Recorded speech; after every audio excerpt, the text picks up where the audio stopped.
नमस्कार साथियों, Mahesh Taneja Indian and world history YouTube channel पर एक बार फिर आपका स्वागत है। आज हम बात करने वाले हैं एक नए साम्राज्य, एक नए युग की, वो है मौर्य साम्राज्य।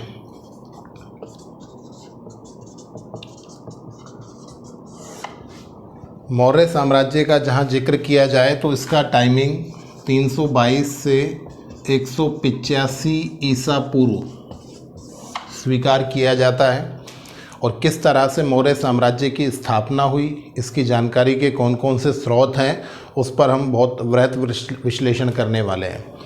देखिए, सबसे पहले बात करते हैं मगध के राजवंशों की। और मगध के राजवंशों को बहुत शॉर्ट में हम जब देखते हैं तो यहाँ पर वृहद्रथ वंश, उसके बाद हर्यक वंश, उसके बाद शिशुनाग वंश, शिशुनाग के बाद नंद वंश, और इसके बाद जो अस्तित्व में आया वो मौर्य वंश। इस मौर्य वंश की राजधानी पाटलिपुत्र, और इस राजवंश की जो संस्थापना है वो बहुत महत्व रखती है, क्योंकि यदि हम भारतीय इतिहास को देखें तो सिकंदर के आक्रमण के बाद यहीं से पहला राजवंश हमें मिलता है, जिसकी निश्चित तिथियां मिल जाती हैं। और इसी वजह से हम मौर्य साम्राज्य के जो संस्थापक हैं चंद्रगुप्त मौर्य, इन चंद्रगुप्त मौर्य को भारतीय इतिहास का प्रथम ऐतिहासिक शासक कहते हैं। प्रथम ऐतिहासिक शासक कहने से क्या अभिप्राय है, अर्थात ये ऐसे शासक हैं जिनके बारे में पर्याप्त ऐतिहासिक प्रमाण मिलते हैं, ऐसे संदर्भ ग्रंथ मिलते हैं जिनकी प्रामाणिकता पर कोई संदेह नहीं है। तो प्रथम ऐतिहासिक शासक के रूप में चंद्रगुप्त मौर्य इस वंश के संस्थापक रहे हैं। और किस तरह से मौर्य साम्राज्य की स्थापना हुई है तो वो बहुत डिटेल में हम यहाँ पर डिस्कस करने वाले हैं। फिलहाल बात करते हैं कि मौर्य शब्द की जो उत्पत्ति है उसके बारे में थोड़ा सा डिस्कशन बनता है कि ये मौर्य कौन थे।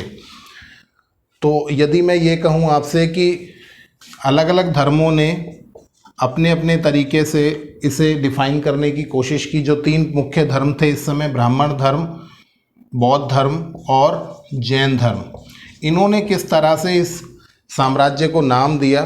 तो सबसे पहले तो ये महत्वपूर्ण है कि इन मौर्यों के बारे में जो डिस्कशन मिलता है उसमें इनको शूद्र भी माना गया है और कहीं कहीं इनको क्षत्रिय भी माना गया है।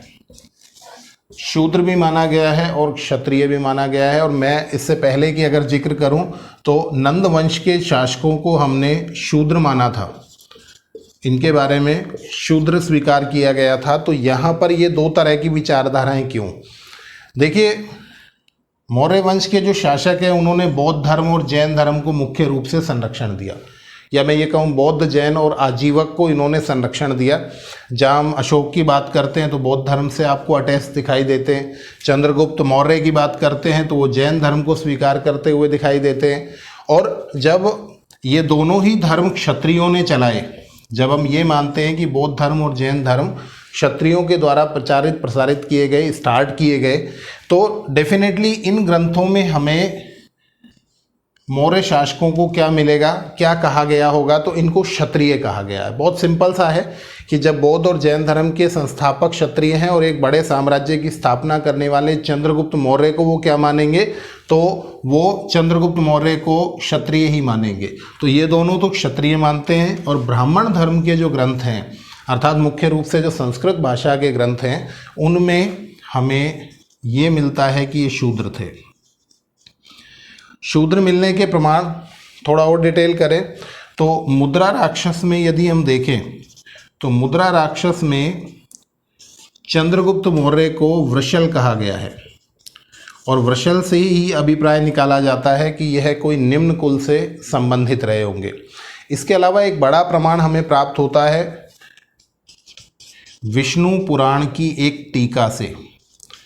देखिए, हमने डिस्कशन किया था जो पुराण है वो हमें ऐतिहासिक राजवंशों की जानकारियाँ देते हैं, जिसमें हमने आपको बताया था कि जो मत्स्य हैं, मत्स्य पुराण जो है वो शुंग सातवाहन की जानकारी देते हैं।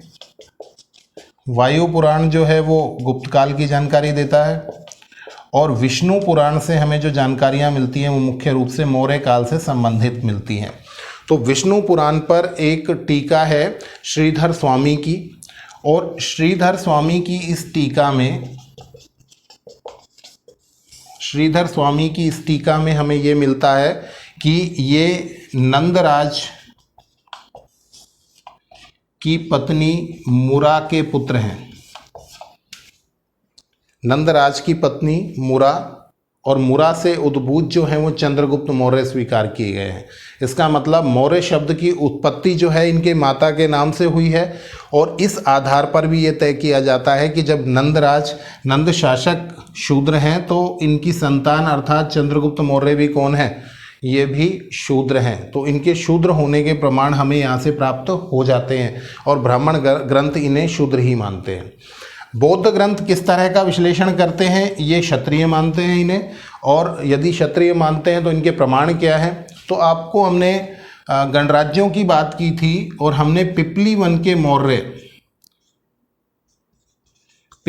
के मौर्य इस तरह के एक गणराज्य का जिक्र किया था, और हमने आपको ये बताया था कि कौशल के एक शासक हुए विदुडब। इन विदुडब के अत्याचारों से प्रभावित होकर या भयभीत होकर ये जो मौर्य थे ये कहाँ चले गए, ये मूल रूप से शाक्य ही थे, ये कहाँ चले गए, तो ये हिमालय के क्षेत्र में चले गए, और उस क्षेत्र में मोरों की अधिकता के कारण ही ये मौर्य कहलाए।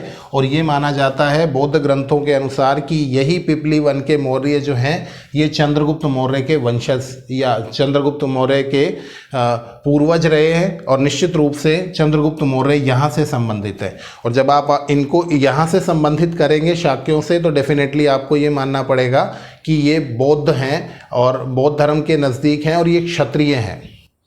इनको क्षत्रिय स्वीकार किया जाएगा यहाँ से, यदि आप इस मत को स्वीकार कर लेंगे तो ठीक है। तो बौद्ध ग्रंथ क्या रिकमेंड करते हैं कि ये लोग पिपली वन के मौर्य ही मौर्य कहलाए बाद में, और चंद्रगुप्त मौर्य और उनके जो वंशज हैं वो सारे इनसे संबंधित हैं, और ये सब क्षत्रिय हैं। जैन ग्रंथों में हमें ये मिलता है कि ये कोई मयूर पालने वाले कोई ग्राम मुखिया के संतानें हैं। इस तरह से स्वीकार किया जाता है कि मयूर पालक कोई गांव के मुखिया, उनकी संतान के रूप में इनका संदर्भ प्राप्त होता है, और यहाँ पर भी इन्हें क्षत्रिय स्वीकार करने पर बल दिया गया है। अर्थात ये माना गया है जो मौर्य थे वो मूल रूप से क्या थे, वो क्षत्रिय थे। ठीक है, तो ये एक थोड़ा सा डिस्क्रिप्शन आ गया हमारा कि मौर्य कौन थे। पर अल्टीमेटली हम बात करें तो ब्राह्मण ग्रंथों में इनका जो जितना ज़्यादा उल्लेख प्राप्त हुआ है वहाँ से इनको शूद्र ही स्वीकार करने पर बल दिया गया।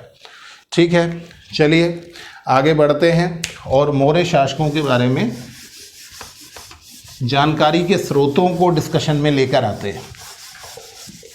देखिए कौन कौन से ग्रंथ हैं या कौन कौन से अभिलेख हैं जिनसे हमें मौर्य साम्राज्य के बारे में जानकारी मिलती है, और कौन कौन सी जानकारियाँ हमारे लिए बहुत इम्पोर्टेंट हैं वो यहाँ पर हम डिस्कस करने वाले हैं। तो कुछ महत्वपूर्ण रचनाओं की बात कर लेते हैं। मेगस्थनीज की इंडिका, जैसा कि हम लोग जानते हैं कि सेल्यूकस निकेटर के राजदूत के रूप में मेगस्थनीज आए थे, और इन्होंने इंडिका लिखी जो मूल रूप से अब प्राप्त नहीं है, और ये मौर्य साम्राज्य की जानकारी का एक महत्वपूर्ण स्रोत माना जाता है। इसके अलावा बात करें तो कौटिल्य की या विष्णुगुप्त की अर्थशास्त्र राजनीति पर आधारित एक महत्वपूर्ण ग्रंथ माना जाता है, और स्वीकार किया जाता है कि इसमें जिस तरह की राजनीतिक पटुता या ये कहिए चतुराई दिखाई देती है वो आमतौर पर साधारण लेखकों की बस की बात नहीं है। ये चाणक्य की या कौटिल्य की जो नीति है उसका सार है, और अर्थशास्त्र को मौर्य साम्राज्य से संबंधित एक महत्वपूर्ण रचना माना जाता है, और इसी पर बहुत सारी टीकाएं लिखी गई, इसका विश्लेषण किया गया। परंतु सबसे महत्वपूर्ण टीका इस पर जो है वो है भट्ट स्वामी की जो टीका है वो सबसे ज़्यादा स्वीकार की जाती है, जिसे प्रतिपदा पंचिका के नाम से जाना जाता है। प्रतिपदा पंचिका के नाम से जो भट्ट स्वामी की टीका है, अर्थात इस पर विश्लेषण है, वो सबसे ज़्यादा स्वीकार किया जाता है, एग्जाम में पूछा भी जाता है। तो ये एक महत्वपूर्ण रचना है जिससे मौर्य काल के बारे में महत्वपूर्ण जानकारियाँ प्राप्त होती है। चलिए आगे बढ़ते हैं। क्षेमेंद्र की वृहत कथा मंजरी, हेमचंद्र की परिशिष्ट पर्वन, इसके बारे में हम जिक्र कर चुके हैं। हेमचंद्र की परिशिष्ट पर्वन से हमें ये पता लगता है कि चंद्रगुप्त मौर्य जो हैं उन्होंने सल्लेखना के द्वारा प्राण त्यागे, तो वो उनके जो अंतिम समय है उसके बारे में संदर्भ हमें यहाँ से प्राप्त होता है। इसके अलावा रचना की बात करें तो सोमदेव की कथा सरित सागर, ये एक प्रसिद्ध रचना मानी जाती है। पतंजलि की महाभाष्य, इसके बारे में एक इम्पोर्टेंट फैक्ट हमको ध्यान रखना है यहीं पर कि पतंजलि की महाभाष्य में हमें चंद्रगुप्त की सभा, चंद्रगुप्त सभा का उल्लेख प्राप्त होता है। ये एग्जाम में पूछा जाता है, अपर लेवल क्वेश्चन है। चंद्रगुप्त सभा का उल्लेख हमें कहाँ से प्राप्त होता है, तो पतंजलि की महाभाष्य से हमें ये जानकारियाँ प्राप्त होती हैं। और हम लोग जानते हैं कि पतंजलि जो थे वो बाद में शुंग काल में स्वीकार किए जाते हैं, पुष्यमित्र शुंग के समय में, और उन्होंने एक महत्वपूर्ण रचना लिखी थी महाभाष्य, और इसमें चंद्रगुप्त सभा का उल्लेख प्राप्त होता है। इसके अलावा बात करें भद्रबाहु की रचना, भद्रबाहु का बहुत सारा जिक्र हम कर चुके हैं जैन धर्म के संदर्भ में। और भद्रबाहु की रचना कल्पसूत्र, ये बहुत इम्पोर्टेंट है, इससे हमें बहुत सारी जानकारियाँ प्राप्त होती हैं। और ये माना जाता है कि चंद्रगुप्त मौर्य जो है वो भद्रबाहु की प्रेरणा की वजह से ही उन्होंने जैन धर्म अपनाया, और उनके साथ दिगंबर परंपरा का अनुसरण करते हुए सल्लेखना या संथारा के द्वारा इन्होंने प्राण त्याग दिए।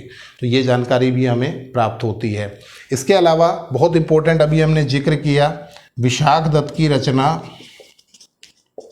मुद्रा राक्षस, बहुत इम्पोर्टेंट है। और मैं ये कहूँ कि सबसे ज़्यादा जानकारियों का स्रोत ये है तो कुछ गलत नहीं होगा।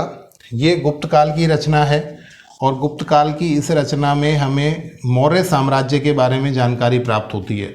ये क्वेश्चन बड़ा कंफ्यूज करता है, मुद्रा राक्षस किस काल की रचना है, तो गुप्त काल की रचना है, परंतु जानकारियाँ किस दौर की मिलती हैं, तो ये मौर्य काल की मिलती हैं। और इस मुद्रा राक्षस में हमें ये जो राक्षस शब्द है ये नंद राज या नंद शासकों का अमात्य है, और उससे संबंधित संपूर्ण कहानी यहाँ पर हमें देखने को मिलती है। बहुत सारी जानकारियों का स्रोत है, और इसी पर घुंडी राज की जो टीका है वो बड़ी फेमस है।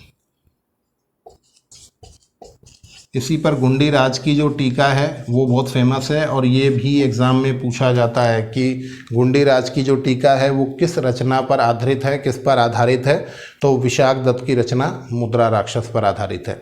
इसके अलावा और बातचीत कर लेते हैं कि कौन सी रचनाएं हैं जहाँ से हमें इनके बारे में जानकारियाँ प्राप्त होती हैं। तो सबसे महत्वपूर्ण आपको बताएं, संगम काल की रचनाओं में भी हमें कुछ जानकारियाँ यहाँ से मिलती हैं, और वो संगम काल की रचनाएं कौन कौन सी हैं तो एक बार देखें। एक तो कपिलार की परिणार, कपिलार कवि की परिणार या परिणार नाम की रचना है, यहाँ से हमें जानकारियाँ प्राप्त होती हैं, ये फेमस है। उसके अलावा बात करें तो अहनानूर एक ग्रंथ है, उससे भी हमें जानकारी प्राप्त होती है। एक और रुद्र शर्मन की एक रचना है मामूल नार, ये भी संगम कालीन है। तो संगम काल की 3 रचनाएं, एक तो परनार, एक अहनानूर और एक मामूल नार, इन सब से भी हमें मौर्य साम्राज्य के बारे में महत्वपूर्ण जानकारियां प्राप्त होती हैं। और क्योंकि चंद्रगुप्त मौर्य का जो शासन है वो बहुत बड़े क्षेत्र में था, दक्षिण भारत तक था, तो उस वजह से ये जानकारियां हमें यहाँ से मुख्य रूप से मिल जाती हैं। इसके अलावा मैंने अभी आपको बताया कि विष्णु पुराण एक बड़ा संदर्भ है जहाँ से हमें बहुत सारी जानकारी मिलती है, और विष्णु पुराण पर टीका श्रीधर स्वामी की ये भी फेमस है, यहाँ से भी हमें मौर्य साम्राज्य के बारे में विस्तृत जानकारियाँ प्राप्त हो जाती हैं। इसके अलावा हम बात करते हैं अशोक के अभिलेखों की। और अशोक के अभिलेख जो हैं वहाँ से हमें बहुत सारी जानकारी मिलती है मौर्य साम्राज्य के बारे में। एक रुद्रदामन का जूनागढ़ अभिलेख, रुद्रदामन का जूनागढ़ अभिलेख, जैसा कि हम लोग जानते हैं संस्कृत भाषा का, भारत में संस्कृत भाषा का प्रथम अभिलेख माना जाता है। रुद्रदामन जो थे वो शक शासक थे गुजरात क्षेत्र में, और इस रुद्रदामन के जूनागढ़ अभिलेख से हमें सुदर्शन झील के बारे में विस्तृत जानकारी प्राप्त होती है। और ये भारत का एकमात्र ऐसा अभिलेख है जहाँ पर चंद्रगुप्त मौर्य और अशोक का नाम एक साथ प्राप्त होता है। अशोक के इतने सारे अभिलेखों में कहीं पर भी चंद्रगुप्त मौर्य का नाम उल्लेखित नहीं है। आपको ध्यान रखना है, रुद्रदामन के जूनागढ़ अभिलेख से ही, अर्थात सुदर्शन झील के संदर्भ में हम लोग जानते हैं कि चंद्रगुप्त मौर्य ने सुदर्शन झील बनवाई थी, अशोक ने उसका जीर्णोद्धार कराया था। तो इन दोनों का नाम एक साथ हमें किसी अभिलेख में मिलता है, तो वो कौन सा अभिलेख है? वो जूनागढ़ या गिरनार अभिलेख है। तो यहाँ से भी मौर्य साम्राज्य की बहुत सारी जानकारियाँ हमें प्राप्त हो जाती हैं। तो यहाँ हमको ये भी ध्यान रखना है कि मौर्य साम्राज्य की जानकारी के ये स्रोत हैं, और डेफिनेटली इन किताबों के जो राइटर्स हैं उनके नाम भी यहीं साथ साथ हमको याद रखना है। और कई बार जब पूछे जाते हैं तो हम सोचते हैं किताबों का क्या महत्व है, तो वो ये महत्व है कि यहाँ से हमें बहुत सारी जानकारियाँ प्राप्त हो जाती हैं।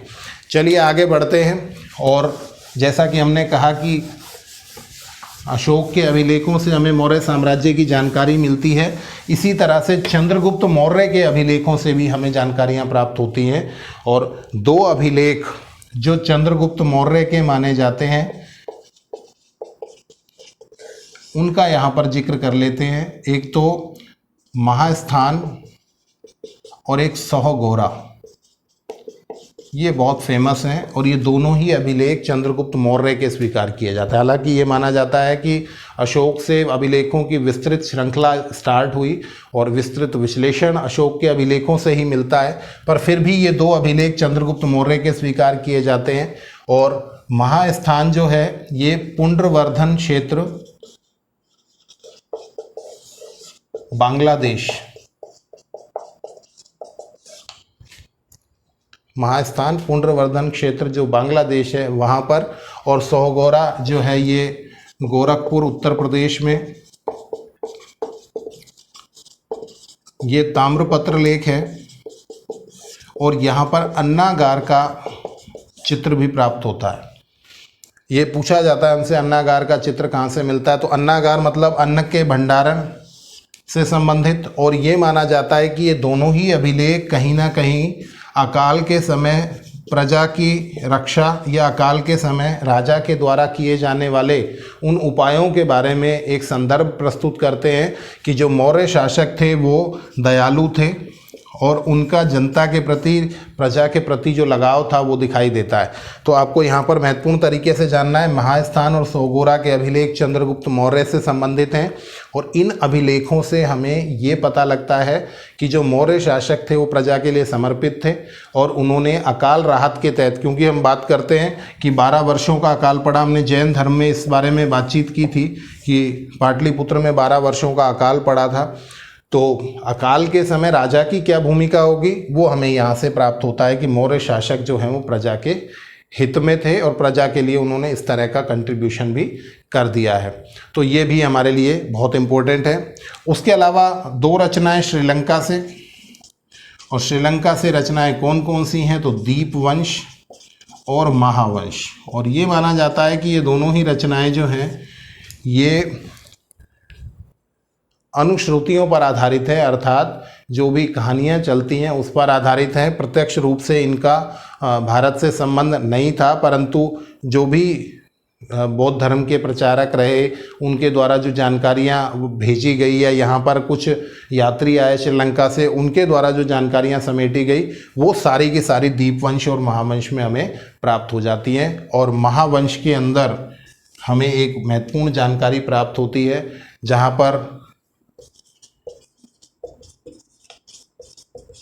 चंद्रगुप्त मौर्य को जम्बू द्वीप शासक के रूप में अभिहित किया गया है, अर्थात भारत का नाम जम्बू द्वीप यहाँ से प्राप्त होता है। और जम्बू द्वीप शासक के रूप में हमें चंद्रगुप्त मौर्य का उल्लेख कहाँ से मिलता है या मौर्य शासकों का उल्लेख कहाँ से मिलता है, तो वो महावंश से प्राप्त होता है। और दीपवंश और महावंश जो हैं वो कहाँ से संबंधित हैं, तो ये श्रीलंका से संबंधित हैं। और कहीं ना कहीं इन दोनों का जो विश्लेषण है वो भारतीय इतिहास के लेखन में महत्वपूर्ण भूमिका अदा करता है।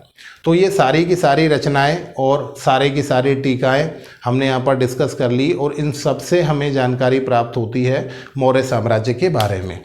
अब आगे बढ़ते हुए हम देखते हैं मौर्य साम्राज्य की संस्थापना को और किस तरह से चंद्रगुप्त मौर्य सफल हुए, क्या हुआ, क्या वो घटना थी जिसकी वजह से एक साम्राज्य के निर्माण की आवश्यकता महसूस की गई। देखिए, भारत पर सिकंदर का आक्रमण हुआ। इससे पहले वाली क्लास में हमने इसको डिस्कस किया था कि भारत के क्षेत्रों पर, पश्चिमी क्षेत्रों पर सिकंदर का आक्रमण हुआ और सिकंदर के आक्रमण की वजह से पोरस पराजित हो गए। आम्भी, शशिगुप्त, बहुत सारे नाम वहाँ पर लिए और वहाँ हमने ये कहा था कि यहाँ भारत का जो सबसे बड़ा साम्राज्य था इस समय वो मगध का साम्राज्य था और मगध के इस साम्राज्य पर घनानंद शासक थे और घनानंद जो हैं वो शूद्र स्वीकार किए जाते हैं। यहाँ से आक्रमण हुआ सिकंदर का और सिकंदर के आक्रमण की जो तिथि है वो 326 ईसा पूर्व स्वीकार की जाती है। इस आक्रमण के समय तक्षशिला के एक विद्वान हम लोग जानते हैं कि भारत का प्राचीनतम विश्वविद्यालय कौन सा है, वो तक्षशिला। प्राचीनतम विश्वविद्यालय कौन सा माना जाता है, तो वो तक्षशिला माना जाता है। और इसकी स्थापना के बारे में ये कहा जाता है कि रामचंद्र जी जो रामायण के मुख्य नायक हैं, उनके भाई भरत के द्वारा अपने पुत्र तक्ष के लिए इस नगर की स्थापना की गई थी और यहीं पर तक्षशिला विश्वविद्यालय स्थापित हुआ, जो भारत का और कुछ संदर्भ में तो ये भी माना जाता है कि विश्व का सबसे पुराना विश्वविद्यालय था। इस तक्षशिला में एक विद्वान थे चाणक्य, और चाणक्य को जब ये पता लगा कि सिकंदर का आक्रमण हो गया तो वो चाहते थे कि भारत के प्रमुख शासक जो हैं वो इकट्ठा होकर सिकंदर के इस आक्रमण का सामना करें। और ये गए घनानंद के दरबार में और घनानंद के दरबार में जाकर इन्होंने घनानंद से निवेदन किया कि आप ऐसी स्थिति लाइए जहां सब राजाओं को लेकर आप सिकंदर के विश्व विजय के अभियान को आप रोकें और पूरी क्षमता से उसका सामना करें। और घनानंद के बारे में ये कहानियां सुनी जाती हैं कि उस समय वो नृत्य देख रहे थे और उनको व्यवधान महसूस हुआ और उन्होंने चोटी से पकड़ के और चाणक्य को अपनी राज दरबार से बाहर निकाल दिया, अपनी सभा से बाहर निकाल दिया, अपमानित कर दिया। और जब अपमानित कर दिया तो चाणक्य, जो कि बहुत क्रोधी ब्राह्मण माने जाते हैं, उन्होंने संकल्प लिया घनानंद के सामने कि मैं तुम्हारे साम्राज्य को समूल नष्ट कर दूंगा। कहा जाता है घनानंद इस बात पर मुस्कुरा दिए क्योंकि वो उस समय एक ऐसा दौर था वो जहाँ पर ब्राह्मण जो थे वो आमतौर पर अस्त्र शस्त्रों का प्रयोग नहीं करते थे। और उन्होंने कहा कि आप अस्त्र शस्त्र का प्रयोग नहीं करते हैं और आप किस तरह से एक साधारण ब्राह्मण होते हुए मेरे साम्राज्य को, इतने बड़े साम्राज्य को नष्ट करेंगे। तो घनानंद ने उनका उपहास किया, मजाक बना लिया और इस वजह से चाणक्य ने संकल्प को और महत्व दिया और उन्होंने कहा कि मैं नहीं कर पाऊंगा तो मैं किसी के माध्यम से करूंगा, पर तुम्हारा साम्राज्य मैं नष्ट करूंगा। और इस संकल्प के साथ चाणक्य खोज में निकल गए एक ऐसे योग्य व्यक्ति के जो घनानंद को समाप्त कर सके और एक नए साम्राज्य का अधिष्ठाता बन सके, एक शासक बन सके, एक साम्राज्य निर्माता बन सके। और इसी खोज में विंध्य के क्षेत्र में उन्हें एक बालक दिखाई दिया और वो बालक जो खेल खेल रहा था वो राजकीलम नाम का खेल था। राजकीलम नाम का खेल खेलते हुए इन्हें चंद्रगुप्त मौर्य दिखाई दिए, जो अपने साथियों पर नेतृत्व कर रहे थे और नेतृत्व की क्षमता का यहाँ पर चाणक्य ने आभास किया। और इस चंद्रगुप्त मौर्य को इन्होंने 1000 कारशापण में खरीदा। इस तरह की कहानी प्राप्त होती है कि 1000 कारशापण में इन्होंने चंद्रगुप्त मौर्य को खरीद लिया और खरीद कर इन्हें तक्षशिला में ले गए और तक्षशिला विश्वविद्यालय में 8 वर्ष का कठोर प्रशिक्षण दिलाया। और इस प्रशिक्षण के माध्यम से एक भावी सम्राट का उदय हुआ जो भारतीय इतिहास में चंद्रगुप्त मौर्य के नाम से जाना जाता है। और चंद्रगुप्त मौर्य के साथ इन्होंने शुरू किया एक अभियान जिसमें उन्होंने मगध को जीतने की योजना बनाई। मगध पर इन्होंने सीधा अटैक कर दिया चाणक्य ने। चंद्रगुप्त मौर्य को सहयोग करते हुए दोनों ने मिलकर बॉन्डिंग से मगध पर डायरेक्ट अटैक कर दिया। और आपको बताएं कि कहानी ये मिलती है कि मगध पर इनका जो प्रथम आक्रमण था वो असफल हो गया। अब जब असफल हो गया तो जब ये भाग निकले वहाँ से, और जब भाग निकले तो ये किसी घर में रुके, और उस घर में बैठे हुए एक बालक भोजन कर रहा था। और जब बालक भोजन कर रहा था तो वो क्या कर रहा था, गरम रोटी को बीच में से तोड़ने की कोशिश कर रहा था। मतलब जब वो उसे खाने की कोशिश कर रहा है तो वो किनारों से ना तोड़कर वो बीच में से तोड़ने की कोशिश कर रहा है, और बार बार उसका हाथ जल रहा था। तो उसकी माता ने ये कहा कि तुम वही गलती कर रहे हो जो चाणक्य और चंद्रगुप्त मौर्य ने की है, बीच से नहीं, हमें रोटी को किनारे से तोड़कर खाना शुरू करना है, तो मध्य भाग आसानी से हम खा पाएंगे, आपका हाथ नहीं जलेगा।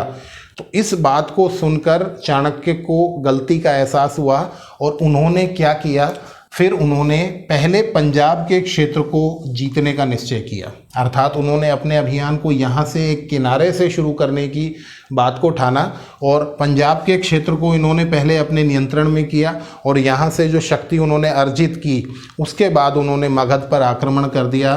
और कहा जाता है कि मगध पर आक्रमण करके इन्होंने घनानंद की हत्या कर दी, और इस हत्या के बाद एक साम्राज्य का निर्माण हुआ, और उस साम्राज्य को भारतीय इतिहास में मौर्य साम्राज्य के नाम से जाना जाता है। और एक ऐतिहासिक शासक वहाँ पर बना जिसका नाम चंद्रगुप्त मौर्य था।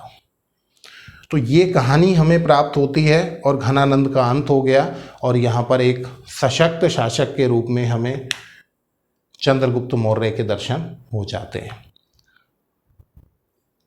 तो ये इस तरह से हुई मौर्य साम्राज्य की स्थापना।